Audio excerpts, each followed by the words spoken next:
Welcome to Phil and Dave's Excellent Adventures. Just Dave here. Today I'm talking about the Garfield movie.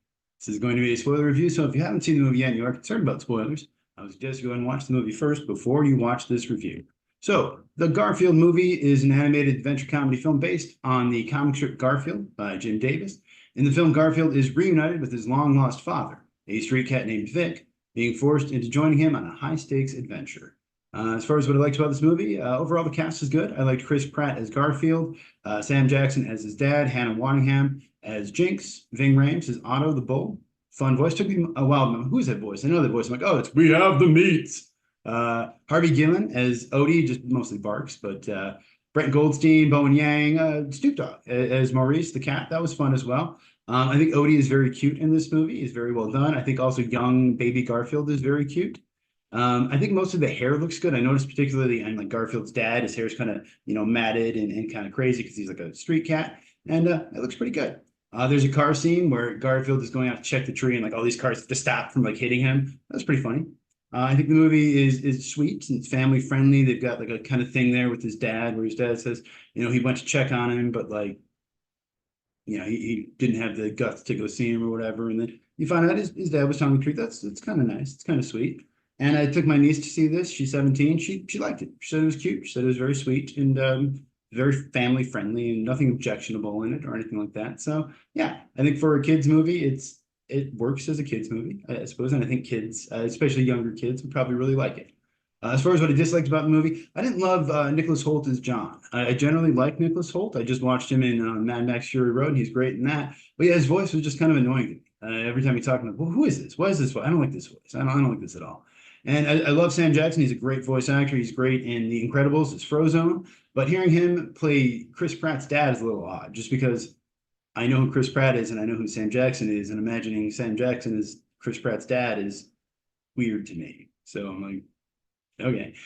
They also have a character named Marge, played by Cecily Tyson, and she's got a very kind of don't you know Minnesota kind of accent. I assume they're kind of referencing Marge Gunderson from Fargo, one of the greatest characters of all time. This movie does not deserve to reference Fargo. Fargo is straight up 10 out of 10, one of the best movies of all time. This movie is garbage. You do not deserve to reference Fargo. How dare you? How dare you? The intro, this was terrible. It's like this, they film it in portrait mode because that's what the kids like, I guess. And they got Garfield like talking, oh, here's my life. I hate it when they do that, when actors do that in movies. They did it in the actual movie itself. And they do a little thing at the end too, the same thing. It seems like they didn't have enough story and they were like, oh, we got to get an hour and 20 minutes at least. So put something in here and kind of bookend it or whatever.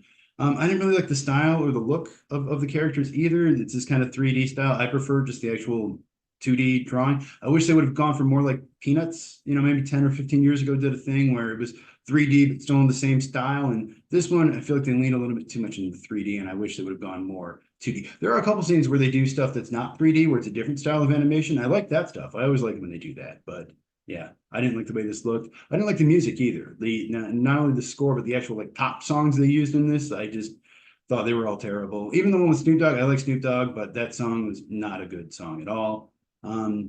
The movie's not really funny. I think I laughed out loud maybe twice at that one car scene and maybe one other scene.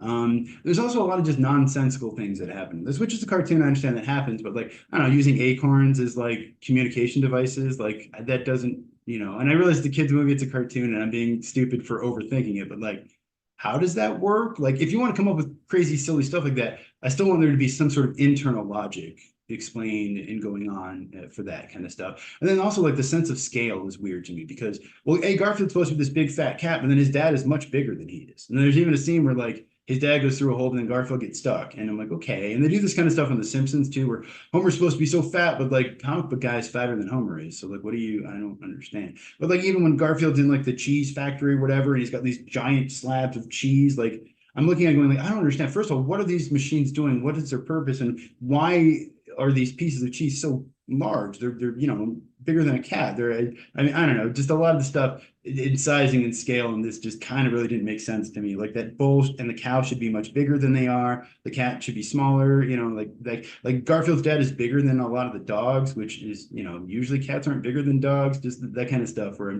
I don't know. Again, I was just distracted because the movie's boring and there's nothing else to do other than pick apart stuff like that. Movie's directed by Mark Dindal, who or Dindal, yeah, Dindal. Who I was surprised to see has made some stuff I like Cats Don't Dance, Emperor's New Groove, which I think is a modern classic movie, and Chicken Little, which I remember thinking was okay. I haven't seen it since it came out, but I remember thinking it was okay when I went to see it. It was written by David Reynolds, who did Finding Nemo and Emperor's New Groove, and then also Paul A. Kaplan and Mark Torgove. They did a lot of, they work together a lot. They do a lot of sitcoms like Dr. Ken and Raising Hope. Budget on this one is $60 million. And so far it's made 98.2 million, 24.8 of that was domestic. So movie's going to make money. It's going to be fine. Relatively low budget. And kids movies usually do well. Rotten Tomatoes on this one, critics are at 38%, but the audience is at 83%. So a big divide there. I side with the critics on this one, though. I think this movie was not very good. And I realize it's a kid's movie and it's a little unfair to hold it up to the standards of, like, I don't know, Fargo or something like that. But there's a lot of good kids' movies out there. There's Up, Inside Out, anything by Kurosawa, or not Kurosawa, the Ghibli guy. All Miyazaki, thank you. All of that stuff, when you have stuff like even Toy Story or The Incredibles or these movies that they're made for kids, but they have stuff for adults to enjoy as well.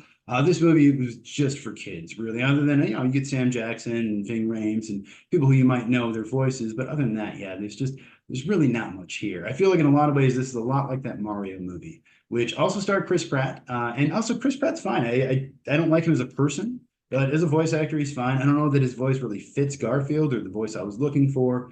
But yeah, I think the Mario movie I gave a 5 out of 10, which was way too high. That movie deserved a 3 out of 10 at best. This movie is maybe better, but not much better. My score is going to be a 4 out of 10. This is not a good movie. It's probably my least favorite. It is definitely my least favorite movie of the year so far, and probably the worst movie I've seen so far.